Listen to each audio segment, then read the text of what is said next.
Saudaraku sekalian, saya mengerti seperti juga yang saya alami dan sekarang juga saya alami. Kita semua punya persoalan-persoalan yang menyangkut kehidupan secara umum yang juga dialami oleh orang lain.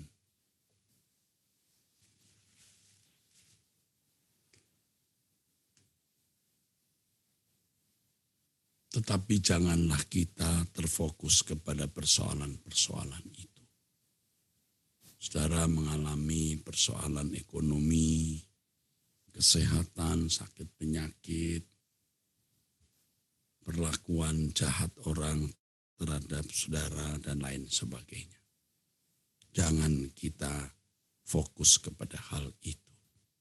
Kita jalani, kita hadapi dengan tanggung jawab. Tetapi yang menjadi fokus kita adalah bagaimana kita benar-benar menjadi seseorang yang berharga di mata Allah. Memang semua manusia sebenarnya berharga, saudara. Ya, semua manusia berharga. Apapun warna manusia itu, artinya keadaan hidupnya. Walaupun kita hitam legam, maksud saya karakter kita buruk, banyak dosa kita lakukan. Tetapi saudara, Tuhan mengasihi kita. Kita berharga di mata Allah. Kita berharga karena kita berpotensi berubah warna. Kita berpotensi mengalami perubahan warna. Atau kalau ibarat tanah liat, kita tanah liat yang berantakan tidak berbentuk. Tetapi Tuhan di dalam kemurahannya membentuk kita. Dari tanah liat yang tidak bernilai bisa menjadi bejana yang indah.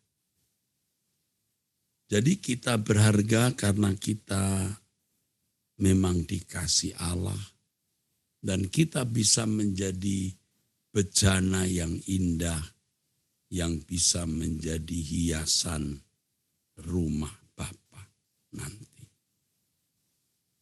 Tetapi kalau tanah liat menolak dibentuk dan tetap menjadi tanah liat yang tidak berbentuk, itu berarti dia tidak berharga. Kalau ibarat warna dulu hitam, kemarin hitam, sekarang masih hitam, bahkan lebih legam lagi, lebih hitam maksudnya, menjadi tidak berharga. Jadi yang kita usahakan bagaimana kita berharga di mata Allah dengan perjuangan untuk terus mengalami perubahan warna menjadi sewarna dengan Tuhan, saudara. Kalau saya ambil ilustrasi warna Tuhan putih, kita mungkin sekarang masih abu-abu gelap. Tapi makin hari makin terang, jadi abu-abu terang. Sampai mulai keputih-putihan, sampai putih jernih. Ini namanya berharga di mata Allah. Dan itu tergantung kita, bukan tergantung Tuhan. Itu tergantung kehendak bebas individu. Itulah sebabnya mengapa ada orang masuk neraka dan yang lain masuk surga. Bukan Tuhan yang desain, tetapi manusia itu sendiri yang mengambil keputusan, saudara. Mengapa ada orang yang bisa dipercayai Tuhan untuk menjadi saluran berkat bagi yang lain atau bagi sesamanya. Tapi ada orang yang tidak berguna sama sekali. Itu bukan karena Tuhan pilih kasih, Tuhan diskriminasi, bukan. Tetapi karena manusia itu sendiri apakah bisa membangun diri berkapasitas sebagai seorang yang bisa menjadi alat di dalam tangan Tuhan. Jadi kembali tergantung kepada individu, saudara. Inilah yang kita upayakan, saudaraku. Perubahan inilah yang kita upayakan selama doa puasa 40 hari ini. Dan ini pun tidak cukup. Ini bukan berarti besok kita puasa lagi, sebaiknya belum. Kita juga harus punya irama yang baik karena tubuh kita harus juga mendapatkan perlakuan yang sewajarnya.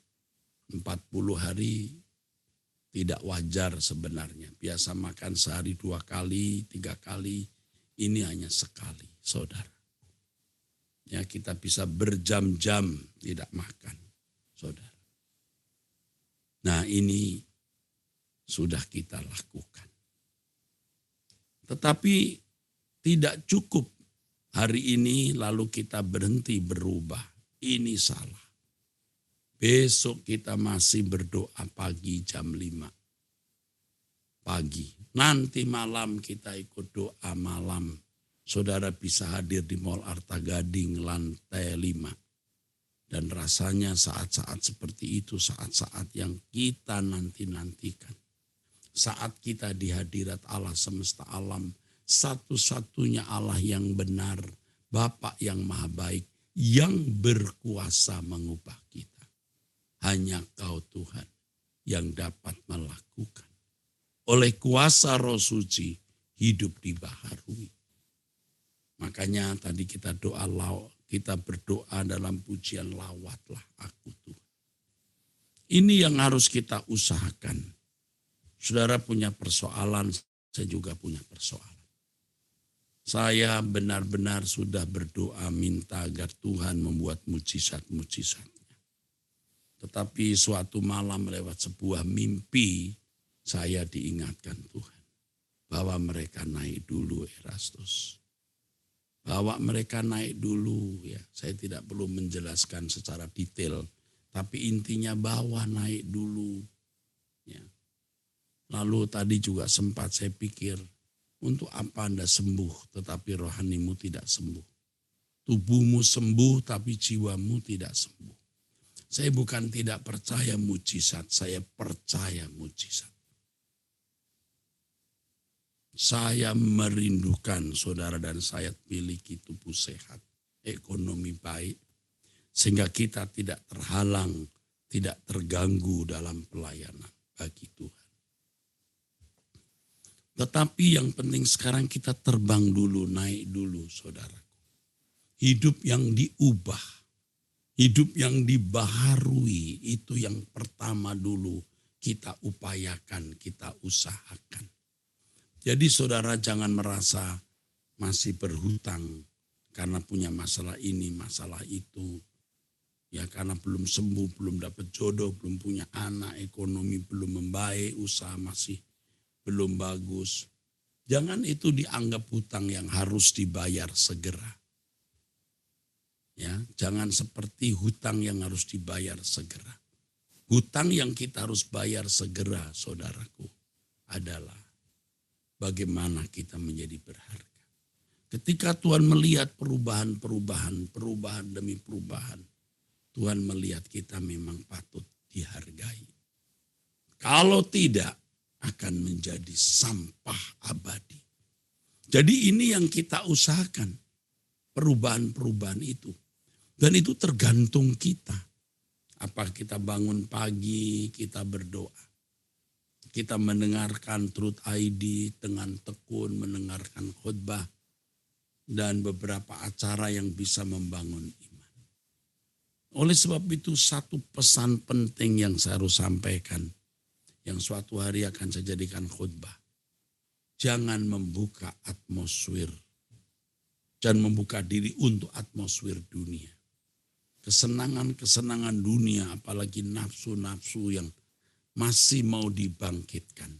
Ambisi-ambisi yang masih mau dihidupkan. Matikan. Dan jangan membuka atmosfer, udara, suasana dari dunia ini masuk di dalam pikiran kita. Melalui gadget, tontonan, dan lain-lain, kita seringkali membuka diri terhadap atmosfer dunia, suasana dunia, pengaruh dunia masuk ke dalam pikiran kita. Kita mau membuka diri hanya untuk atmosfer kerajaan surga, suasana kerajaan surga, atau yang sama dengan hidup di hadirat Allah. Ini yang sebenarnya Tuhan ajarkan kepada saya semalam jam 1:30 saya bangun dan terus kemudian sampai jam ini saya belum tidur. Mungkin sempat 15 menit set ketiduran atau mungkin 20 menit. Set ketiduran, saudara. Tapi kemudian jam 4:30 saya bangun. Ini yang Tuhan berikan dan itu memberkati saya. Erastus, jangan membuka celah. Jangan membuka pintu terhadap atmosfer dunia masuk di dalam hidupmu. Dari dalam ada kedagingan, ada ambisi, ego kita. Jangan dihidupkan pintu ruangan kita. Jangan dibuka. Jangan izinkan unsur asing masuk di dalam hidup kita. Suatu hari akan saya khotbahkan ini. Baik saudara, sampai di sini pesan Tuhan yang harus saya sampaikan. Saya ingatkan nanti kita akan ikut doa puasa. Maksud saya doa puasa kita akhiri di doa malam bersama. 6:30 waktu Indonesia Barat di Mall Arta Gading lantai 5. Dan saudara yang tidak bisa hadir karena satu dan lain hal dan yang di luar kota melalui Truth ID. Saya ingatkan kepada jemaat GSKI Rehoboth Arta Gading atau Kelapa Gading hari Minggu jam 11 kita perjamuan kudus. Dan hari Sabtu jam 10 saudara ada seminar yang saya sampaikan. Ya, baik, mari kita tutup dalam doa. Terima kasih Bapa di surga untuk kehadiran-Mu di tengah-tengah kami, berkat firman-Mu yang kami dengar. Terima kasih yang mulia, hormat bagimu, kemuliaan bagimu ya Bapa. Di dalam nama Tuhan Yesus Kristus kami bersyukur untuk kesempatan ini Bapa, dan kami berdoa kepada Haleluya. Amin. Sampai jumpa saudaraku, Tuhan memberkati.